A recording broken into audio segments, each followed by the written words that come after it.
Teaching somebody something new for the first time can be really, really hard. It can be really frustrating for you and for them. The temptation is to jump in and say, well, I'm just going to do it for you, and that's it. A year ago, I met Corey Carlson. Corey taught me a 4-step technique that gradually moves them from just learning to be able to do it themselves. And it's a great concept that you can use for your company. You can use it in your personal life. If this is something that you struggled with in the past, so you end up just jumping in and doing it with yourself, you're gonna really, really like today's vlog.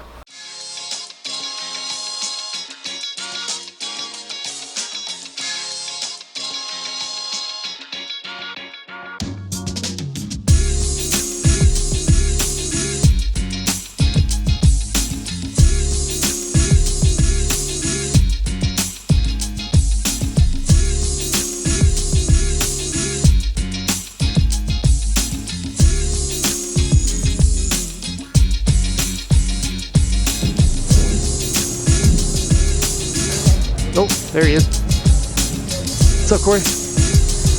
How are you doing? Hey, good to see you. Yeah, good to see you too. So guys, I'm here with Corey Carlson. Corey, I met a year ago at Unpolished Boot Camp. I worked with Corey for a number of months as a, what would you call that exactly? Yeah, so one-on-one is just executive coaching. Okay. Where I just come alongside you with what you're doing at that time. We talk about work, we talk about home, we just kind of talk about it all. The cool thing about Corey is that when he relates stuff to you, you can relate it to business, you can relate it to your faith, you can take it back to your family, and just has some really just solid principles that you can apply to your business, you can apply to your life, and a lot of things that help me out for sure. He is going to be speaking Tuesday night at Unpolished in front of how many people you think will be there? Probably like, what, 200 or 300 people? Yeah, let's go for 300, let's hope for it. Nice, and you just pretend like everybody's just in their underwear, right? And you'll be That's fine. right. What's one thing you think that, I know what was impactful for me was the box, like the square. But you're probably better at that, explaining that than I am. And so the most impactful one was the leadership square for you. Yes, absolutely.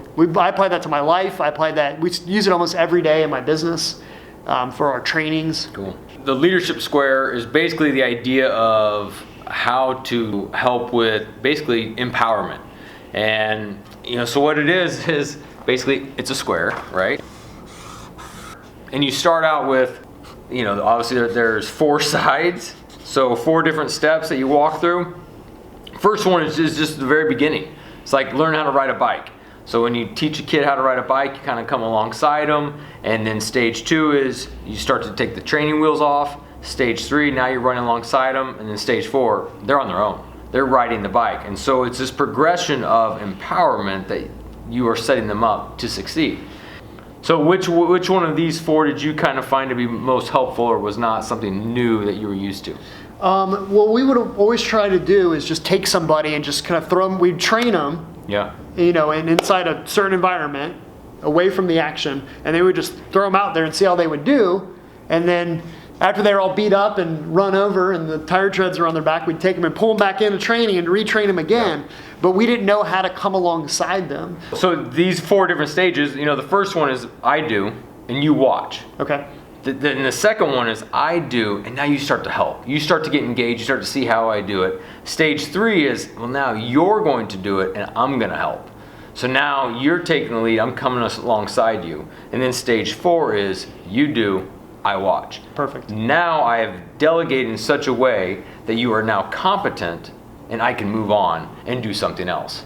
So you would take your employees or whoever and you would look at all the competencies that they need, and they may be at different levels of this for the different things that they need to do their job. Instead of just saying they're really equipped to do their whole job or not, you can actually qualify, and they understand these are the actions that you have to take to come alongside them depending on where they are on the square. So give me a couple competencies that some of your employees need.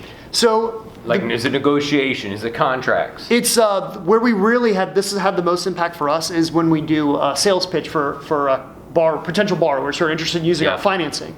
It's a 20-minute presentation that we give, and when we start out a new sales associate, we used to just have them practice with us and then throw them in there. Yeah. And some of them did great and some of them didn't. Most of them didn't. They didn't have the right training. Yeah. So instead of us doing it for them, which was what ended up happening, and they just kind of watched, we never moved out of that square until we found out about this. Cool. So now we started saying, all right, for a financing presentation, I'm just going to do it. You're going to watch for a certain amount of time, and then you're going to do part of it. I'm going to help you. Yep.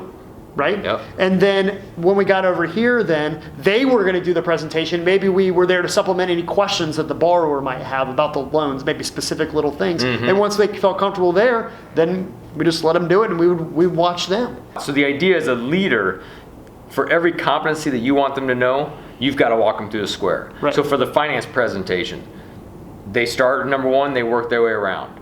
And then if you want to start giving them, hey, I want you to start doing negotiations. Right. Help us out. Well, they start at number one, they work their way around. You want to have them start reading through contracts.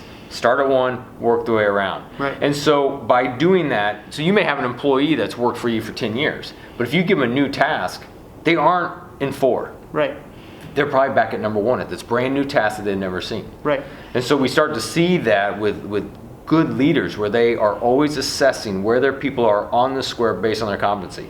And our job as a leader is to do all we can to get everybody at number 4 on all competencies. So Corey, a good pitch always ends with a call to action. So if somebody want to find out more about what you do, and this is not a paid advertisement at all. Yeah. Corey's my friend. He's helped me out a lot, and it's somebody that I wanted to feature for sure when I started this YouTube channel. So Cool. Corey, what's your call to action for everybody out there? Well, that's cool. Well, thanks, Gary. Email me.